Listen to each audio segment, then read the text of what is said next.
আসসালামু আলাইকুম এভরিওয়ান। আজকে আমার মায়ের হাতের কক মুরগি। এটা আমরা প্রত্যেক শবে বেড়াতে আমার মা রুটি দিয়ে খাওয়ার জন্য এটা করে। আপনারা চিতই পিঠা দিয়ে খেতে পারবেন, তারপরে গমের আটা দিয়ে খেতে পারবেন রুটি দিয়ে, তারপরে চাউলের রুটি দিয়ে খেতে পারবেন। এটা সব কিছু দিয়ে খাওয়া যায়। আপনি ভাতও খেতে পারেন, কিন্তু না, ভাতের থেকে বেশি ভালো লাগবে রুটি দিয়ে খেতে। আমরা সব সময় এভাবেই খাই। তাই চিন্তা করলাম আমার সন্তানরা খাক, আমার সন্তানরা কেন খাবে না। তাই মাকে বললাম যে মা, অনেক সুন্দর করে ধুয়ে বেছে কুটে আপনি বসায় দেন, আজকে আপনার হাতে খাবো। তাই আজকে আমার মা রান্না করতেছে। এত মজা হয়েছিল যে বলার মতো না গাইস। অবশ্যই আপনারাও খাবেন, আপনাদেরও ভালো লাগবে।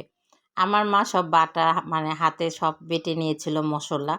মরিচটা হলুদ বলছিল মরিচটা বাটবে, আমি বলছি না মা, এত কষ্ট করা লাগবে না।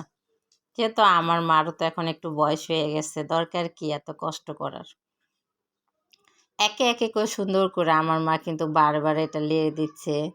আর আমার মা, বিশ্বাস করবেন গাইস, অনেক খুশি ছিল যে এটা ভিডিও করব, ছেড়ে দিব, অনেক আনন্দ ছিল। তাই আমার মেয়েকে বললাম যে মা, সুন্দর মতো করো।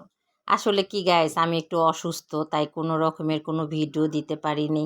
আর আমি রান্নাও করতে পারতেছি না, তাই চিন্তা করলাম মা যেহেতু রান্না করছে এটাই ছেড়ে দিই। আশা করে গাইস আপনারাও খাবেন, ভালো লাগবে। আল্লাহ হাফেজ।